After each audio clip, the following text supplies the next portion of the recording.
या महाराष्ट्रामध्ये 2013ला अंधश्रद्धा निर्मूलन कायदा पारित झालेला आहे.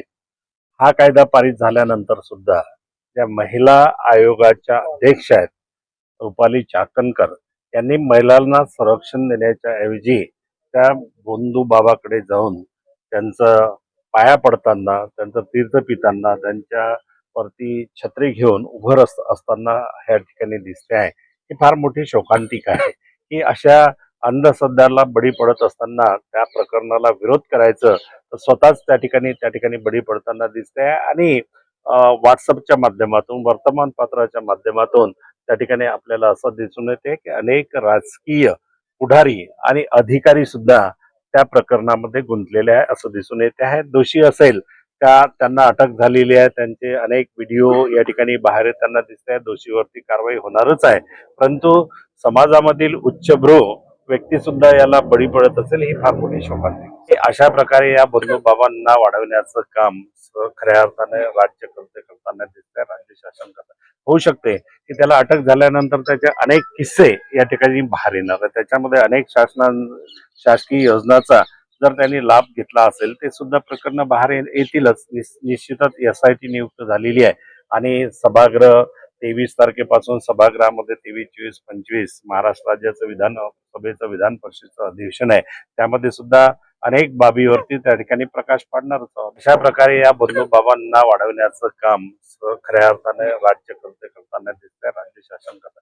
होऊ शकते की त्याला अटक झाल्यानंतर त्याचे अनेक किस्से या ठिकाणी बाहेर येणार. त्याच्यामध्ये अनेक शासकीय योजनाचा जर त्यांनी लाभ घेतला असेल ते सुद्धा प्रकरण बाहेर येतीलच. निश्चितच SIT नियुक्त झालेली आहे आणि सभागृह 23 तारखेपासून सभागृहामध्ये 23, 24, 25 महाराष्ट्र राज्याचं विधानसभेचं विधान परिषदेचं अधिवेशन आहे. त्यामध्ये सुद्धा अनेक बाबीवरती त्या ठिकाणी प्रकाश पाडणारच आहोत. सर, बोगस शिक्षकांचा प्रश्न मोठ्या प्रमाणात गाजत आहे. या संदर्भात काही शिक्षकांनी आंदोलन नागपुरात सुद्धा केलेलं आहे. त्यांचं असं म्हणणं आहे आमची काही चूक आहे. त्यावर नाही, तुमचं या काय मत आहे? संदर्भामध्ये संपूर्ण महाराष्ट्रामध्ये 2 मे 2012 नंतर शिक्षक भरतीला बॅन असताना अनेक महाराष्ट्रामध्ये, पूर्ण नागपुरातच नव्हे संपूर्ण महाराष्ट्रामध्ये बोगस नेमणुका झालेल्या आहे. बोगस शालार्थ ID देण्यात आलेल्या आहे. त्याच अनुषंगानं आपण विधान परिषदेमध्ये तारांकित प्रश्नाच्या माध्यमातून हा मुद्दा उचलून धरला आणि या संपूर्ण महाराष्ट्रामध्ये अशा प्रकरणाची चौकशी व्हावी यासाठी SIT नियुक्त केलेली आहे. आणि SITच्या माध्यमातून संपूर्ण महाराष्ट्रातील बोगस शालार्थ ID घोटाळ्याची चौकशी होताना दिसते. नुकतीच 1000 काही शिक्षकावरती नाशिकला सुद्धा असा प्रकार झाला आणि त्या प्रकरणामध्ये SIT या ठिकाणी काम करते आहे.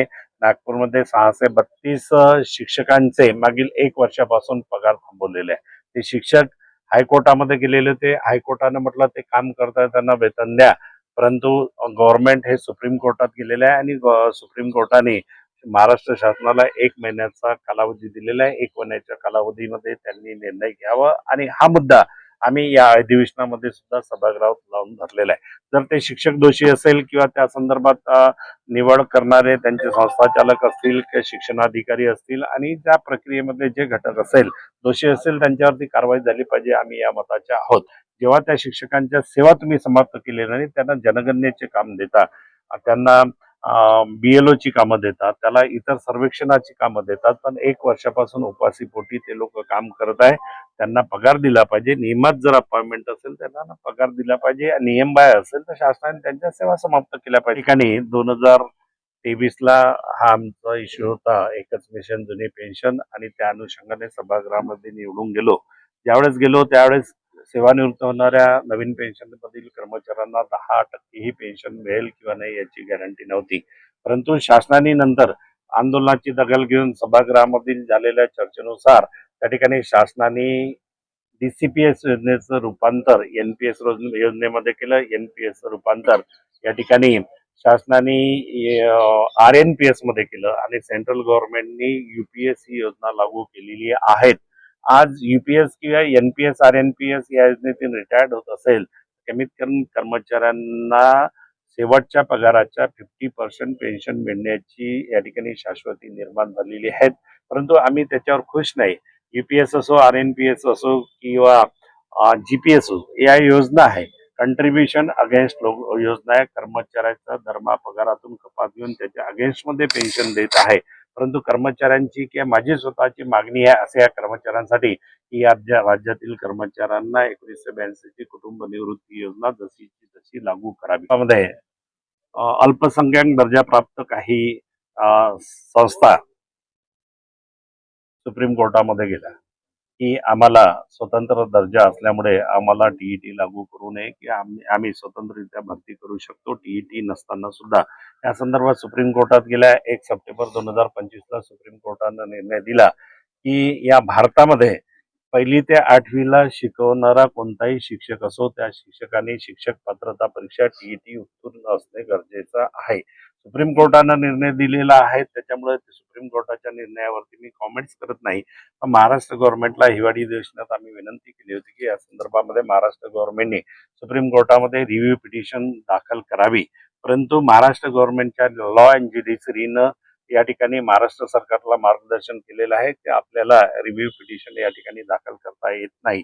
आरटीई कायदा 2009 सेंट्रल गव्हर्नमेंट 2010 मध्ये महाराष्ट्रात लागू झाला. 11/12 पासून त्याची अंमलबजावणी झाली. 13 फरवरी 2013 ला शासनाने एक परिपत्रक शासन निर्णय काढला आणि 13 फरवरी 2013 नंतर ज्या नियुक्त्या होणार आहेत त्यांना टीईटी शिक्षक पात्रता परीक्षा कंपल्सरी केलेली आहे. आमचं संघटना म्हणून आमची मागणी आहे, आमदार म्हणून मागणी आहे की महाराष्ट्रामध्ये पूर्वलक्षी प्रभावाने या सुप्रीम कोर्टाच्या निर्णयाची अंमलबजावणी करू नये. या संदर्भामध्ये महाराष्ट्र गव्हर्नमेंटने सेंट्रल गव्हर्नमेंटकडे मागणी करावी आणि त्या संदर्भामध्ये आता कायद्यात दुरुस्ती करायची असेल तर तो संसदेचा विषय आहे. संसदेने बरेच खासदार मंडळीने हा विषय संसदेमध्ये मांडलेला आहे. आरटीई कायदा 2009 मध्ये दुरुस्ती करायची असेल तर त्या ठिकाणी संसदेमध्येच दुरुस्ती होऊ शकते. संसदेमध्ये दुरुस्ती झाली तर निश्चितच संपूर्ण राज्यातील शिक्षकांना त्याचा फायदा आहे. सर, झेडपी मध्ये म्हणजे जिल्हा परिषदच्या शिक्षण विभागामध्ये भ्रष्टाचार वाढलेला आहे. शिक्षक असो किंवा मुख्याध्यापक असो त्यांचे काही कामं असले तर त्यांना त्रास होतो. नाही, या संदर्भात भ्रष्टाचार वाढला असं म्हणता येणार नाही की संघटनेच्या माध्यमातून संघटनेकडे जी प्रकरणे येतात कुठल्याही प्रकारची लेनदेन न करता आम्ही त्या कर्मचाऱ्यांना न्याय देण्याचा प्रयत्न करतो. आता परस्पर जाऊन कुणी काही करत असेल तर त्याला भ्रष्टाचारच होतो. कारण की प्रत्येक कार्यालयामध्ये अँटी करप्शनचा नंबर दिलेला असतो. जर कोणी पैसे मागत असेल तर त्यांनी सरळ सरळ अँटी करप्शनला गेलं पाहिजे. त्यांनी अँटी करप्शनच्या माध्यमातून ट्रॅप केला पाहिजे. जर घेणारा जेवढा दोषी आहे त्या प्रक्रियेमध्ये देणारा सुद्धा तेवढाच दोषी असतो. म्हणून आपण भ्रष्टाचाराला चालना द्यायचं असेल दोन्ही घटक त्या ठिकाणी देणारा घेणारा हे दोन्ही जबाबदार असतात. परंतु संघटनेकडे जेव्हा प्रकरणं येतात त्या प्रकरणामध्ये 10-10 घंट्याच्या मीटिंग लावून कर्मचाऱ्यांची रास्त समस्या असेल सोडवण्याचा आम्ही प्रत्यक्ष वेतनाच्या संदर्भामध्ये जे रेग्युलर वेतन आहे आम्हाला 1 किंवा 2 तारखेला मिळून जातो, काही विशेष नाही. परंतु 511 अंशतः अनुदानित कर्मचारी आहेत. 511 हे आणि 6361 हे 2 हेड असे हायस्कूल आणि ज्युनियरचे ज्याला शासन स्तरावरूनच निधी अपुरा मिळतो. त्यामुळे त्यांच्या वेतनाला विलंब होतो. परंतु रेग्युलर वेतन मिळावे या दृष्टीने आमचे प्रयत्न सुरू आहेत. जुनी पेन्शन योजनेसंदर्भात काय आहे? सांगितलं जुनी पेन्शन योजनेच्या संदर्भात संघटनेची मागणी आहे की आम्हाला डीसीपीएस नको, एनपीएस नको, आरएनपीएस नको, यूपीएस नको. राज्य कर्मचाऱ्यांना 1982 ची जुनी पेन्शन योजना म्हणजे ओपीएस पेन्शन योजनाच मिळाली पाहिजे. यासाठी आमचा सतत या ठिकाणी संघर्ष कॉन्ट्रॅक्ट बेसवर